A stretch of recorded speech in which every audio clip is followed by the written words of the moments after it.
नमो तस्से भगवतो अरहतो सम्मा सम्बुद्धस्से नमो तस्से भगवतो अरहतो सम्मा सम्बुद्धस्से नमो तस्से भगवतो अरहतो सम्मा सम्बुद्धस्से बुद्धं शरणं गच्छामि बुद्धं शरणं गच्छामि धम्मं शरणं गच्छामि धम्मं शरणं गच्छामि संघं शरणं गच्छामि संघं शरणं गच्छामि द्वितीयंपि बुद्धं शरणं गच्छामि द्वितीयंपि बुद्धं शरणं गच्छामि द्वितीयंपि धम्मं शरणं गच्छामि द्वितीयंपि धम्मं शरणं गच्छामि द्वितीयंपि संघं शरणं गच्छामि द्वितीयंपि संघं शरणं गच्छामि तृतीयंपि बुद्धं शरणं गच्छामि तृतीयंपि बुद्धं शरणं गच्छामि तृतीयंपि धम्मं शरणं गच्छामि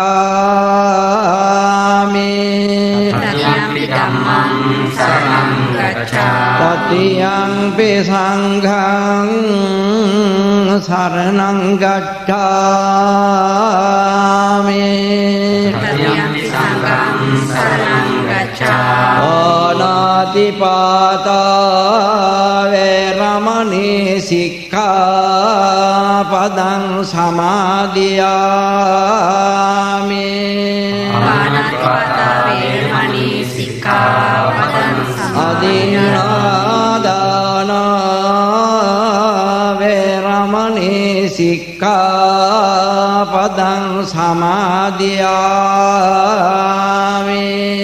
अदीनादाना वैरमणि सिक्खापदं समादियामि कामेषु मिथ्याचारा वैरमणि सिक्खापदं समादियामि कामेषु मिथ्याचारा वैरमणि सिक्खापदं समादियामि मुसावादा वैरमणि सिक्खापदं समादियामि मुसावादा वैरमणि सिक्खापदं समादियामि मेरय मज्जपमादट्टाना वैरमणि सिक्खापदं समादियामि सुरामेरे मज्जपमादट्टाना वैरमणि सिक्खापदं समादियामि नमो तस्से भगवतो अरहतो सम्मा सम्बुद्धस्से नमो तस्से भगवतो अरहतो सम्मा सम्बुद्धस्से नमो तस्से भगवतो अरहतो सम्मा सम्बुद्धस्से इतिपिसो भगवान् सम्मा सम्बुद्धो विद्याचरण सम्पन्नो सुगतो लोकविदो अनुत्तरो पुरुषधम्मसारथि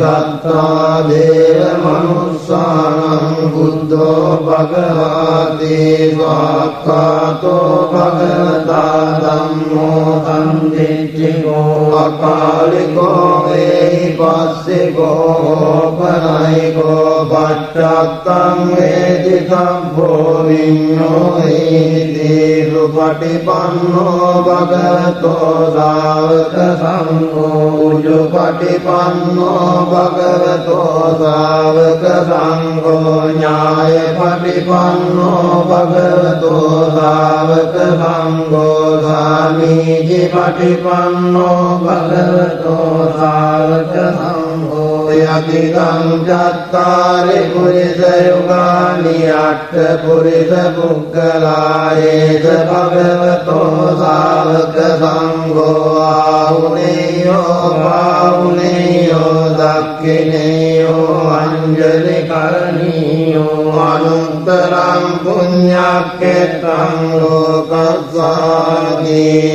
තේන සච්ච වජ්ජේන හෝතු තේ ජය මංගලං තේන සච්ච වජ්ජේන හෝතු තේ ජය මංගලං තේන සච්ච වජ්ජේන හෝතු තේ ජය මංගලං මාං සාස්සමමිනින් මිතපායුදං තං ගිරිමේකලං උදිත ගෝර සසේන මාරං දානාදි ධම්ම විදිනාජිතවා මුනිං හෝතං තේජසා භවතු තේ ජය මංගලානි මාරාතිරේකමපියුජ්ජිත සබ්බරත්තිං ගෝරම්පනාඩක මක්කමතද්දයක්ඛං කන්ති සුදන්ත විදිනාජිතවා මුනිං දෝතං තේජසා භවතු තේ ජය මංගලානි මාලාගිරිං ගජවරං අතිමත්ත භූතං දාවග්ගි චක්කමසනීව සුදාරුණං කම්මෙත්තං බුදේක විදිනාජිතවා මුනිං දෝතං තේජසා භවතු තේ ජය මංගලානි උක්ඛිත කග්ගමති අත්ත සුදාරුණං පංගාවන්ති හෝ ජනපතං ගුණිමාලවන්තං හිද්දේවි සංකතමනෝජිතවා මුනිං දෝතං තේජසා භවතු තේ ජය මංගලානි කତ୍වාන කට්ඨ මුදලං ඉව කබ්බිනීහා චින්තාය දුට්ඨ වචනං ජනකාය මජ්ජේ සන්තේන සෝම විදිනාජිතවා මුනිං දෝතං තේජසා භවතු තේ ජය මංගලානි සච්ඡං විහාය මති සච්චක වාදකේ තුං වාදාපිරෝපිතමනං අතියන්ත භූතං පඤ්ඤාපදීප ජනිතෝ ජිතවා මුනිං දෝතං තේජසා භවතු තේ ජය මංගලානි නන්දෝපනන්ද පුජගං විබුධං මහිද්දිං බුත්තේන තේර පුජගේන දමාපයන්තෝ ඉද්දෝපදේශ විදිනාජිතවා මුනිං දෝතං තේජසා භවතු තේ ජය මංගලානි දුක්ඛාදිට්ඨි පුජගේන සුදට්ඨත්තං බ්‍රහ්මං විසුද්ධි ජුතිමිච්ඡි බකාමිලානං ඥානාගදේන විදිනාජිතවා මුනිං දෝතං තේජසා භවතු තේ ජය මංගලානි ඒකාපි බුද්ධ ජය මංගල අට්ඨඝාතායෝ වාචකෝ දින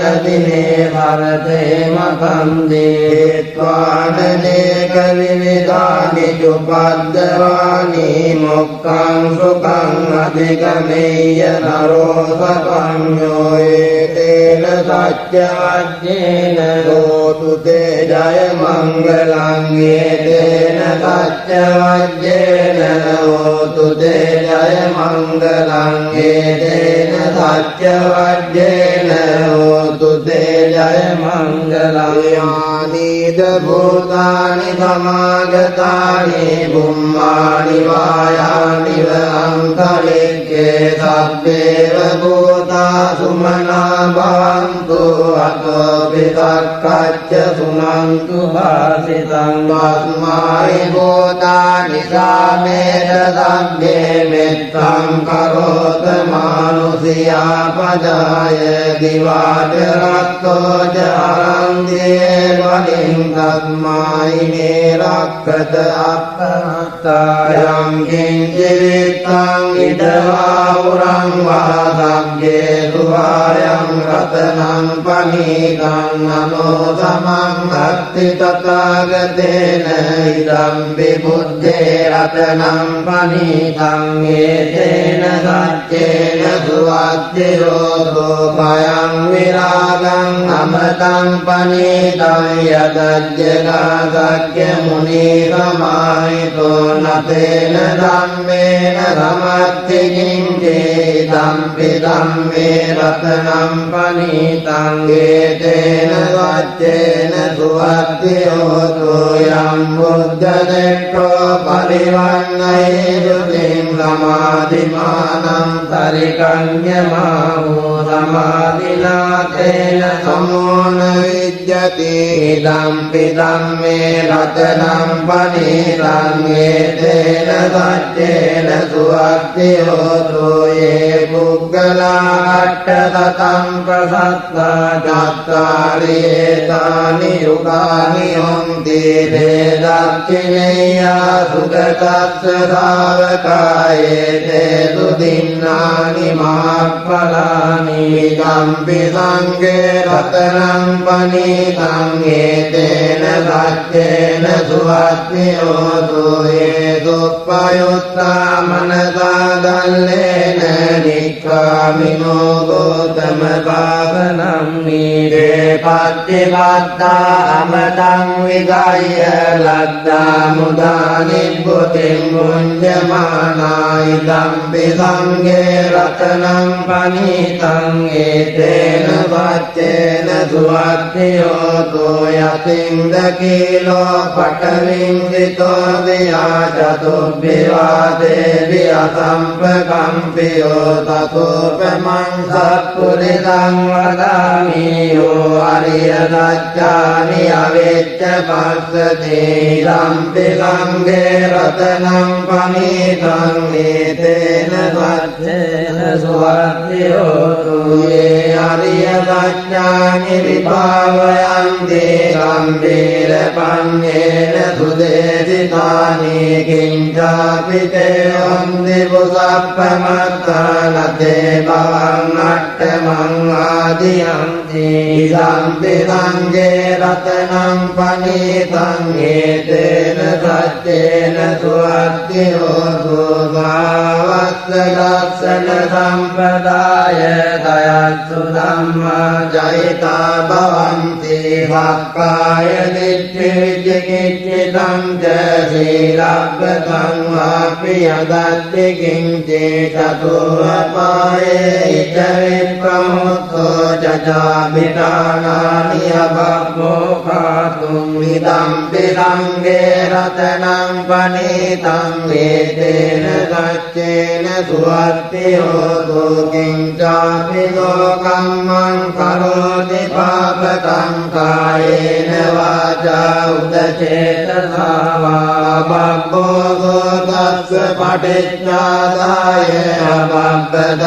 भगवदादिष्टपदस्य उद्धायितं पिदङ्गे रत्नं पनीतं एतेन सत्येन सुवाद्ययोतो अनप्पगुम्बे यथा पुस्सिदग्गे गिम्मानमासे पटमस्मिन् गिम्मे ततोपमं धम्मवरं अदेशै निब्बानगामिं परमं हिताय इदं विबुद्धे रत्नं पनीतं एतेन सत्येन सुवाद्ययोतो वरो वरण्यो वरदो वरारो अनुत्तरो रत्नं पनीतं एतेन सत्येन सुवाच्य होतु कीनं पुराणं नवं नत्ति सम्भवं विरक्तचित्ताय केवस्मिन् वेगेन बीजाविरुलितं निबन्ति धीरायतायं पदे कोइदं विदङ्गे रत्नं पनीतं एतेन सत्येन सुवाच्य होतु यानि भूतानि समागतानि बुम्मानि वायानि वन्तरिके तथागतं देवमनुष्यपूजितं बुद्धं नमस्साम सुवाच्य होतु यानि भूतानि समागतानि बुम्मानि वायानि वन्तरिके तथागतं देवमनुष्यपूजितं धम्मं नमस्साम सुवाच्य होतु यानि भूतानि समागतानि बुम्मानि वायानि वन्तरिके तथागतं देवमनुष्यपूजितं संඝं नमस्साम सुवाच्य होतु एतेन सत्यवाद्येन सब्बदुःखं विनश्यतु एतेन सत्यवाद्येन सब्बभयो विनश्यतु एतेन सत्यवाद्येन सब्बरोगो विनश्यतु मरणीयमत्तकुशलेन यन्तं संतं पदम् अभिसमेत्य सकोजो च सूजो च सुवचो च समुरुहतिमानि हंसको च सुबलो च अपदिच्चो च सल्लौकबुद्धि संप्रियो च निपको च सप्तगर्भो कुलेषु अननुगिद्धो न च बुद्धं समाचरे किञ्चेन विन्नो परे उपवदेयं सुखिनो वाकेमिनो हन्तु सब्बे सत्ता भवन्तु सुखितस्ता ये केचिपानभूतस्ते तथा वा तावरावानवसेता ये गावाये महान्ता वा मध्यमा रक्षकानुकतोला चिट्टाये च दूरे वसन्ति अविदूरे भूता वा सम्भवे शिवा सब्बे सत्ता भवन्तु सुखितस्ता न परो परं निबुद्धेत नातिमन्येत कच्चिनं कञ्चिजारोदना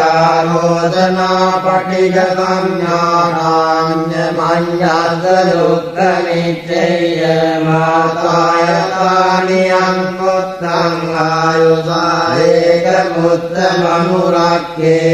एवंपि सर्वभूतेषु मानसं भावये अपरिमाणं मित्तं च सर्वलोकस्मिन् मानसं भावये अपरिमाणं बुद्धं मदो च तिर्यं च असंबाधं अवेरं असपत्तं दिष्टं चरं विधिन्नो वासयामो मायावतस्य विगतमिद्धो एतं सतिं अनित्यय ब्रह्ममेतं विहारं इदमाहो दिष्टिं च अनुपरं शीलवादस्यनेन सम्पन्नो कामेषु विनय्यगेतं नैषातु गब्बशय्यं पुनरेति तिरिदितिमतिदेवो जयति महागुणम् अपरिमितपुण्यादितारस्य रब्बान्तराय निवारणसमर्थस्य भगवतो अरहतो धम्मानुबुद्धस्य त्वन्तिं च महापुरुषलक्षणानुभावेन अविद्याव्यञ्जनलक्षणानुभावेन अष्टोत्तरशतमङ्गललक्षणानुभावेन चब्बन्नरंस्यानुभावेन केतुमालानुभावेन दश पारमितानुभावेन दश उपपारमितानुभावेन दश परमत्त पारमितानुभावेन शील समाधि पञ्चानुभावेन बुद्धानुभावेन धम्मानुभावेन संघानुभावेन तेजानुभावेन विद्यानुभावेन बलानुभावेन नियमानुभावेन चतुराशीतिसहस्रधम्मस्कन्धानुभावेन नवलोकोत्तर धम्मानुभावेन अष्टाङ्गिकमार्गानुभावेन अष्टसमापत्यानुभावेन जलविज्ञानुभावेन मेत्ता करुणा मुदिता उपेक्षानुभावेन लब्धपारमितानुभावेन रतनत्रय शरणानुभावेन तुर्यं लब्धरोगशोक उपद्रव दुःखदोमनसुभायाधा विनाशन्तु लब्धसङ्कप्पा तुर्यं समिज्जं गतवत्सजीवेन समाङ्गिको होतु मब्दला आकाशपर्वतवनभूमितटाकटम् महासमुद्र आरक्षतेतादातुं मे अनुरक्तन्तु सर्वबुद्धानुभावेन सर्वधम्मानुभावेन सर्वसङ्घानुभावेन बुद्धरत्नं धम्मरत्नं सङ्घरत्नं तिन्नं रत्नानाम् आनुभावेन चतुराशीतिसहस्रधम्मस्कन्धानुभावेन भावेन जिननावकानुभावेन सभ्येते रोगा सभ्येते भया सभ्येते अन्तराया सभ्येते उपद्रवा सभ्येते दुर्निमित्ता सभ्येते अवमङ्गला विनश्यन्तु आयुवर्धको धनवर्धको सिरिवर्धको यशवर्धको बलवर्धको वर्णवर्धको सुखवर्धको तु सर्वदा दुःखरोगभयावेराशोकासन्तु सुभद्रवाहनेका अन्तरायापि विनश्यन्तु सचेतसा जय विद्धिधनं लाभं स्वस्तिभाग्यं सुखं बलं सिरियायुधवन्नो च भोगं बुद्धि च यशवा सतवस्वा च आयो च जीवसिद्धिः भवन्तु ते जयातनगता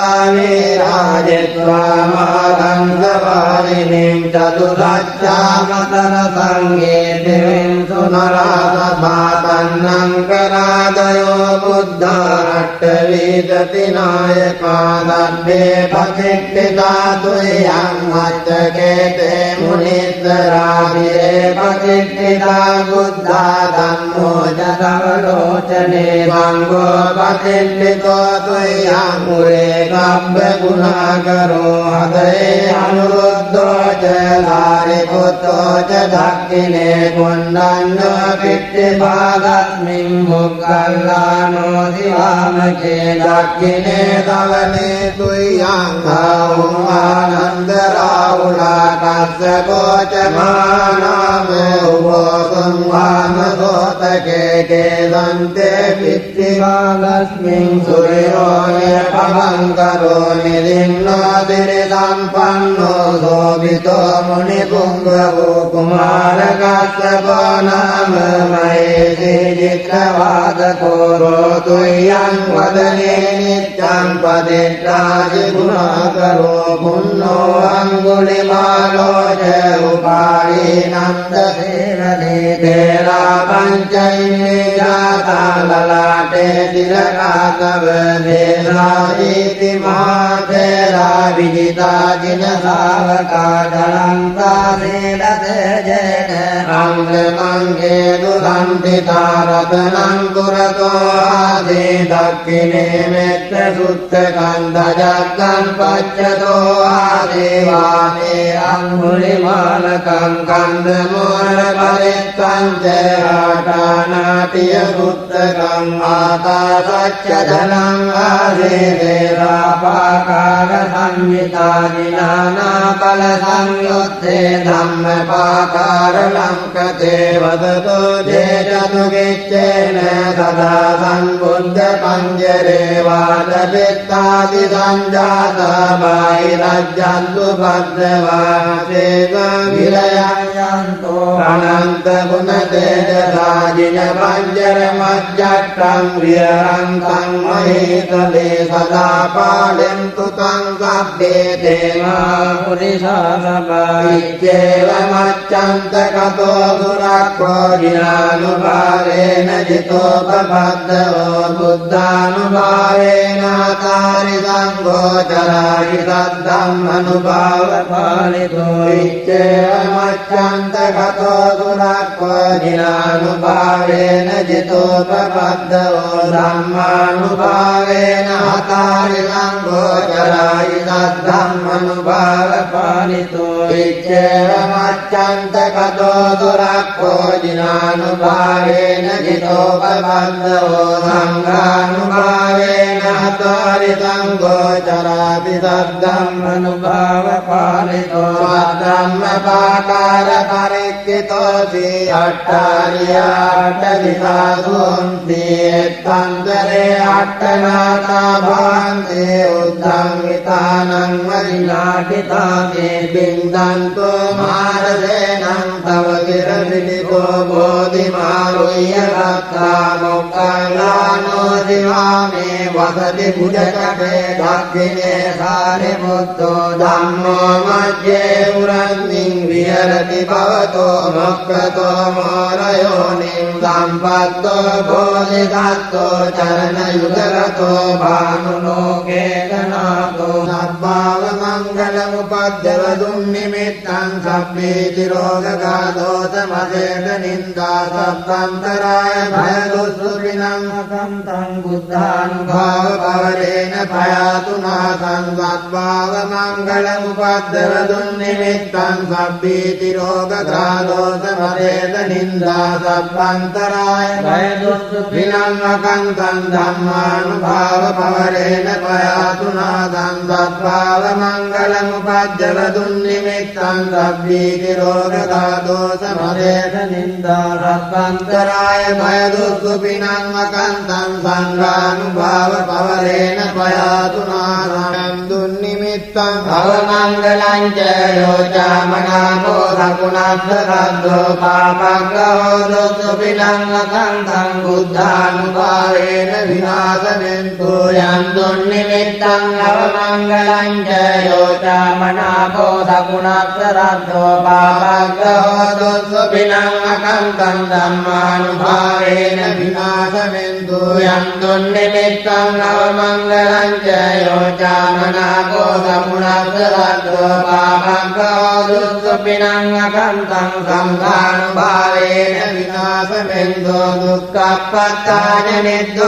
निर्दुःखभयपत्ताय निर्भया शोकपत्ताय निःशोकाहुम् सभ्येऽपि पाणिनो सभ्येषु चक्रवालेषु यक्खा देवाच यङ्गम्ये कथम् पुण्यम् सप्तसम्पत्तिराजकम् सभ्येतम् अनुमोदित्वा समग्रशासनेन तापमादरयिताङ्गो आरक्षासु विशेषतो शासनस्य च लोकस्य बुद्धि भवतु सर्वदा शासनमपि च लोकस्य देवारक्षन्तु सर्वदा सद्धिन्वन्तु सुखी सभ्ये परिवारे यत्रो अनेकासु मनाहन्तु सभ्ये नातिराजतो वा चोरतो वा मनुष्यतो वा अमनुष्यतो वा अग्नितो वा उदकतो वा विराजतो वा कानुकतो वा कण्टकतो वा नक्कातरो वा जनपदरोगतो वा सद्धम्मतो वा असंदिष्टितो वा सत्पुरुषतो वा चण्डात्यर्थनिकतो न कुक्कुर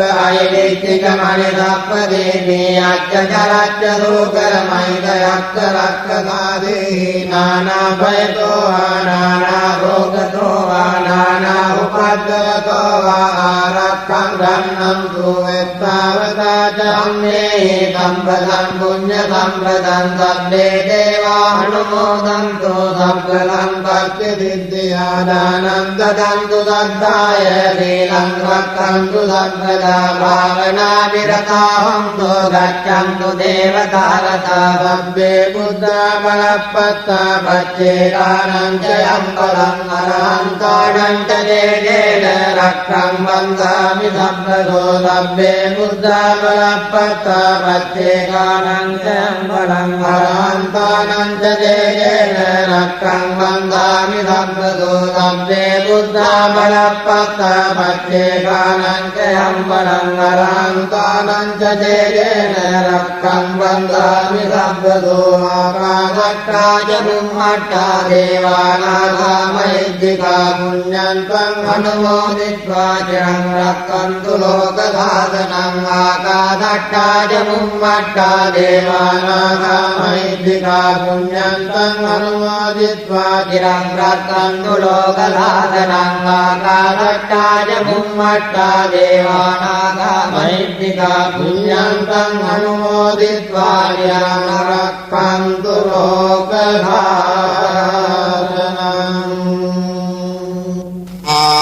सात्समभिनिम्मितवायुधन्तं गिरिमेकलम् उदितघोरसवेन मारं दानादिधम्म विधिना जित्वा मुनिन्दोतं तेजसा भवतु ते जयमङ्गलानि मारातिरेकमभियुज्जितदब्बरत्तिं घोरं प्रणालकमक्रमतद्वयक्कं कान्ति सुदन्तविधिना जित्वा मुनिन्दोतं तेजसा भवतु ते जयमङ्गलानि नालागिरिं गजवरम् अतिमत्तभूतं दावग्गिचक्रमदनीव सुदारुणन्तं मित्तम्बुसेकविधिना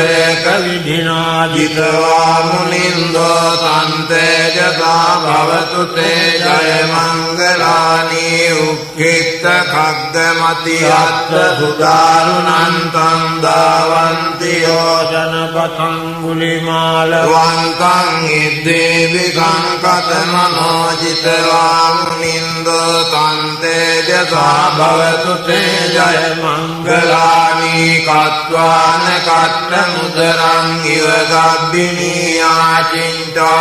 दुष्टवचनं जनकाय मध्ये सन्तेन सोमविधिना जित्वा मुनिन्दोतं तेजसा भवतु ते जयमङ्गलानि सत्यं विहाय मतिरक्षकवादते वाताभिरोपितमनं अत्यन्तभूतं पञ्चापदीपजलितो जित्वा मुनिन्दोतं तेजसा भवतु ते जयमङ्गलानि नन्दोपनन्दभुजगं विबुधं मैद्धिं भूतेन धैर्यभुजगेन दमापयन्तो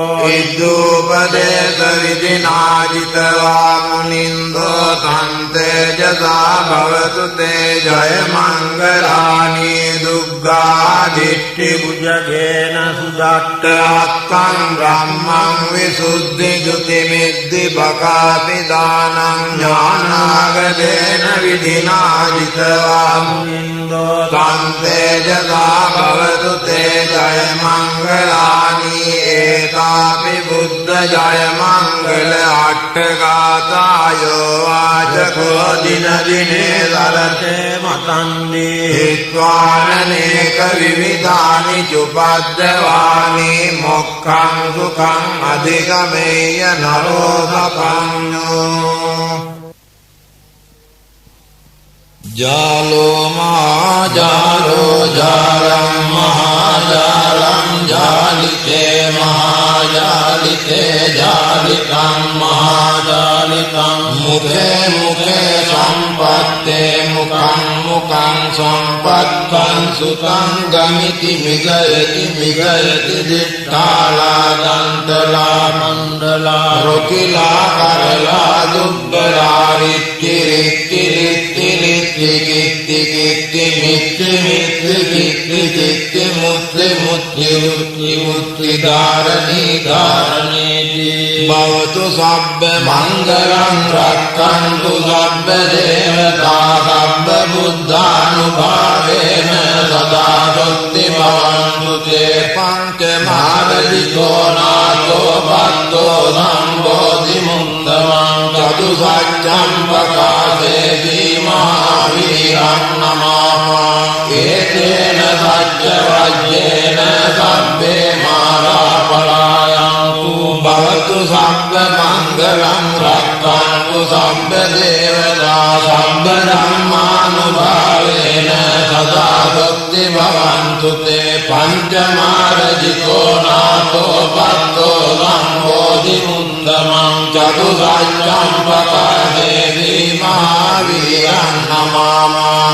ඒතේන සත්‍ය වජ්ජේන සබ්බේ මාරා පලායන්තු භවතු සබ්බ මංගලං රක්ඛන්තු සබ්බ දේවතා සබ්බ සංඝානුභාවේන සදා සොත්ති භවන්තු තේ පංචමාරජිතෝ නාතෝ බද්දෝ සම්බෝධි මුන්දමං චතු සත්‍යං පකාසේති මහාවීරං නමාමා ඒතේන සත්‍ය වජ්ජේන සබ්බේ මාරා පලායන්තු පූරෙන්තං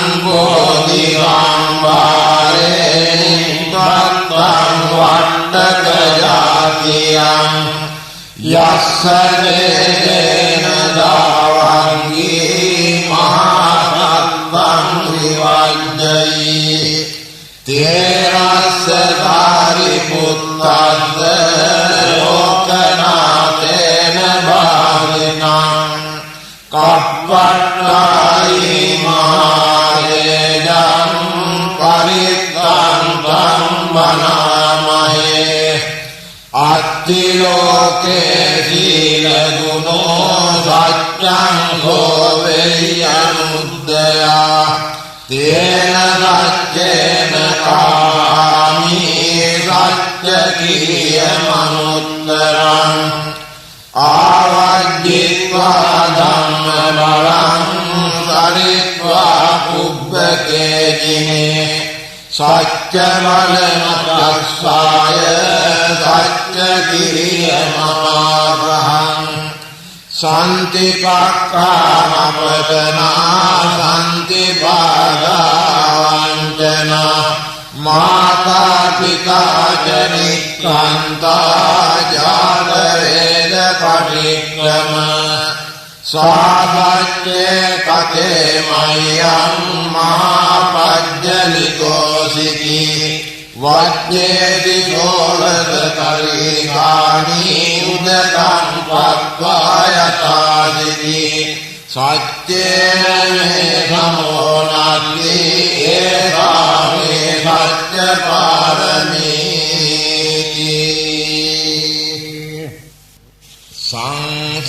සංසාරේ සංතරං කානං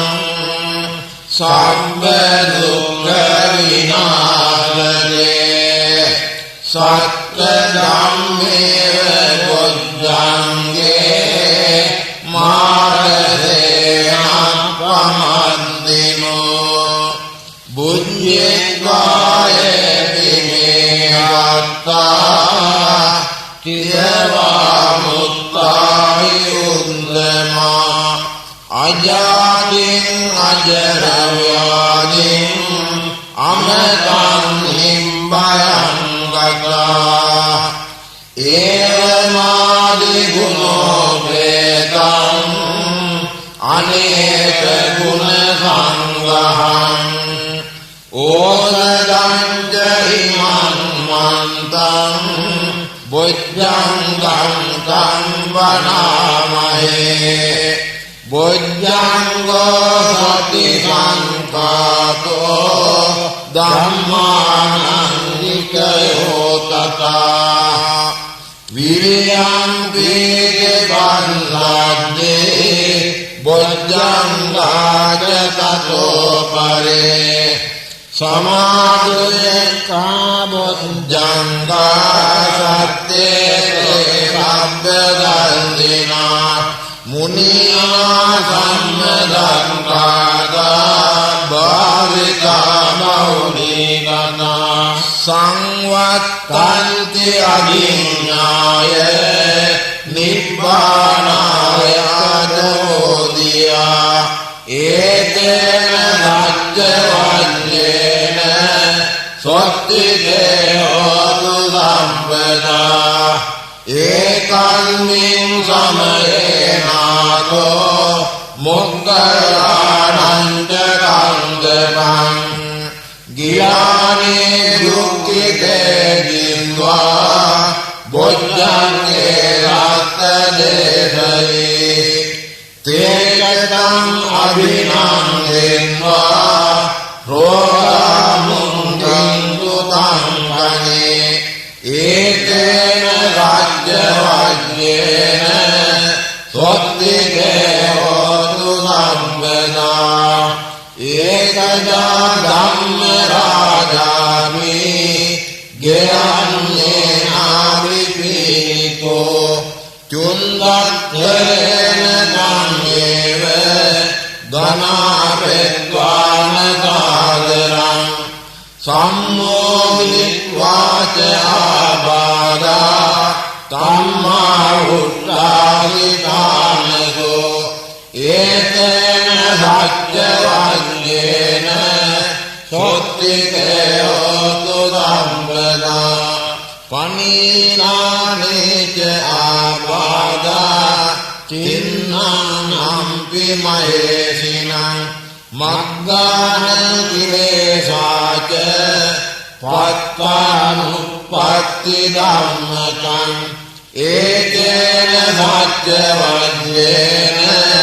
sottike hotu sampeda itti tadu gayatena gandayam annananyam vihida vikanavācam muddiranti ramanti satata durika jena gaggarādivanti dusita lalita jintayutta sajjānayetum iti muni kakudando dītamāgammamekam bahuvida jana sangam nibbutim papuninva tadhanikadi sambodhi sakantanitva nidariya gaganam majambudhipa agajji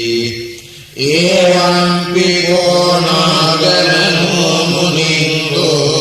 dattva bahunnam palamaggadānam netva tato dumbara bodhisākam sopagamādi punajambudīpā evaṁpi kandakajino varamandalīpaṁ Panto paraggaratano bauno janampa datvana manita tamvata bodhidhakam ropa paritta magama punajambudipam